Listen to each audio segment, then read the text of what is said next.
আমাদের বাসায় আমি 3 জন প্রতিবন্ধী দেখাশোনা করতেছি, রাখতেছি। একটা ঘর যেখানে আলো জ্বলে কিন্তু কেউ দেখতে পায় না। একজন মা যিনি নিজের পায়ে দাঁড়াতে পারেন না।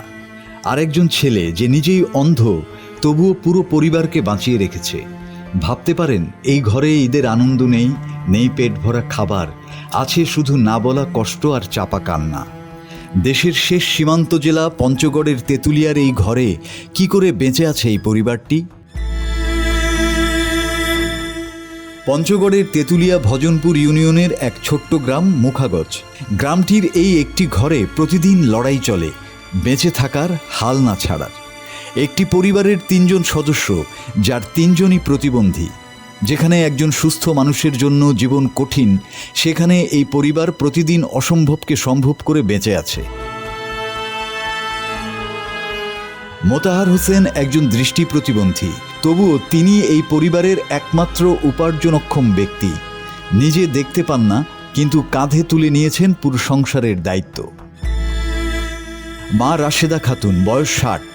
যে বয়সে একজন মায়ের বিশ্রামে থাকার কথা, সেই বয়সেই তিনি প্যারালাইজড, চলাফেরা করতে পারেন না। আর ছোট বোন সাবেদা খাতুন, সেও দৃষ্টি প্রতিবন্ধী। এই ঘরে নেই কোনো স্বাচ্ছন্দ্য, নেই পর্যাপ্ত খাবার, নেই চিকিৎসা, নেই ঈদের নতুন কাপড়, নেই উৎসবের আনন্দ, কিন্তু আছে এক অদম্য বেঁচে থাকার ইচ্ছা। মোতাহার অন্ধ হয়েও ভিক্ষা করেন না। তিনি কাজ করতে চান, নিজের পায়ে দাঁড়াতে চান। এই আত্মসম্মান, এই সংগ্রাম সমাজের জন্য এক বিশাল শিক্ষা। অন্যদিকে মা রাশেদা খাতুন নিজে অসুস্থ, তবুও 2 সন্তানের সবকিছু দেখাশোনা করেন। খাওয়ানো, গোসল করানো, কাপড় পরানো সবই নিজের হাতে। কিন্তু এই লড়াইয়ের মাঝেও আছে এক চাপা কান্না। আমি বাচ্চা ছেলে মেয়ে 2 জনই প্রতিবন্ধী। বিকাল হইলে আমি দেখাশোনাতে সহযোগিতা করি। 5-7 বছর ধরে আমার ওই মাথা বেড়ে নিশ্চয় করছিল, তখন থেকে হাত পাও বাম সাইডটা, হাতে পাওয়া প্রতিবন্ধী, মানে বেড়াইতে পারি না, লড়াইতে পারি না, কিছুকাল ডাইন হাত দিয়ে কাজ করি। একসময় এই পরিবারের একজন ভরসা রাখার মানুষ ছিল, কিন্তু কয়েক বছর আগে রাশেদা খাতুনের স্বামীর মৃত্যু হলে শুরু হয় একা বেঁচে থাকার নির্মম অধ্যায়। এমনকি ছোট মেয়ে সবেদার বিয়েও টেকেনি। 3 মাসের সন্তান রেখে চলে গেছে স্বামী। আজ সে ফিরে এসেছে এই কষ্টের ঘরেই। আমাদের বাসায় আমি 3 জন প্রতিবন্ধী দেখাশোনা করতেছি, রাখতেছি। সহযোগিতা করতো, তাহলে আর একটু তারা ভালো মতো চলাফেরা করতে পারতো, দোকান পাশা নিয়ে খেতে পারতো। মাথার আসলে কি একটা অন্ধ লোক, তো ওই সাহায্য না ওঠায় না দেওয়া। আগে মানে ওই মানুষের কাছে সাহায্য উঠায় না, সালা ঘরটা করলো, বাগা করলো, তখন মাল নাই, সালা ট্রেন অফিস থেকে চলা, তখন কিছু সাহায্য পাইলো, তখন ওই দোকানটা চালু করতে শুরু করলো। এখন ভালোইভাবে চালা আছে করে। তাকে প্রোডাক্ট দেখে দেখে, স্যাম্পল দেখে দেখে তার কাছে অর্ডার নিতে হয়। সে ক্যাটালগ দেখে বুঝতে পারে না। তার দৃষ্টিভঙ্গি, সে একজন মানুষ এবং এখানে বেচা বিক্রি ভালো হয়। চারপাশের এত এত আলোয় সমাজের চোখ এড়িয়ে যায় এই গল্প। রাষ্ট্রের সহানুভূতিও এখনো পৌঁছায়নি এই দরজায়। একটি হুইল চেয়ার নেই, নেই একটি নির্ভরতার হাত।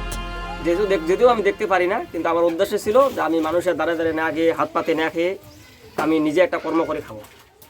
তারপরে আমার একটা দোকান করার ইচ্ছা ছিল।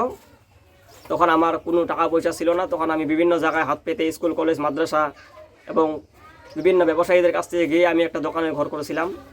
দোকানের ঘরটি করার পরে আমার মালামাল ঢোকাবার মতো কোনো প্রস্তুতি ছিল না। কোনো প্রস্তুতি না থাকা অবস্থায় আমি তেঁতুলিয়া উপজেলায় ইউনো স্যারের কাছে আমি একটা আবেদন করলাম। আবেদন করার পরে আমাকে অল্প কিছু মালামাল দেওয়া হলো। এই মালামাল দিয়েই আমি দোকানটা কোনোরকম করে চালিয়ে যাচ্ছি, কিন্তু ইনশাআল্লাহ আমার কিনা বেচাও ভালো, আমি দোকানটা চালাইতে পারতেছি। তারপরেও এখন আমি দেখতেছি আমার দোকানে কিছু অর্থের অভাব। এখানে একটা ফ্রিজের প্রয়োজন। আমার চতুর্পাশে টিনের বেড়া, রাস্তার সাইডে দোকান। এখানে রাত্রে একটু চুরি হওয়ার ভয় দেখা যায়। তা আমার যদি আরও কিছু অনুদান আমি পাইতাম, বা আমার একটি ফ্রিজ হতো, বা এই ঘরটি আমার ঠিক করা হতো, বা তাহলে আমি আরও কিছু ব্যবসাটা আগিয়ে নিতে পারতাম। ভবিষ্যতে আমি আরও কিছু এটা করে খেতে পারতাম। একটা বোন আমার দৃষ্টি প্রতিবন্ধী, ওনাকেও বিবাহ দেওয়া হয়েছিল। 3 মাসের একটি বাচ্চা রেখে ওনাকে রাখে চলে গেছে। উনি আছে, আমার মা সহ আমরা সবাই পরিবারের মোটামুটি 6 থেকে 9 জন, 8 থেকে 9 জন আমরা এখানে বসবাস করে এই দোকান দিয়ে খাচ্ছি। এই গল্প শুধু দারিদ্র্যের নয়, এই গল্প সংগ্রামের, আত্মসম্মানের আর এক মায়ের নিঃস্বার্থ ভালোবাসার। আজ যদি আপনি, আমি, আমরা একটু পাশে দাঁড়াই, তাহলে হয়তো এই পরিবারটাও দেখতে পাবে জীবনের আলো। কারণ মানবতা এখনো বেঁচে আছে, শুধু দরকার একটু হাত বাড়িয়ে দেয়া। Bangla TV news desk.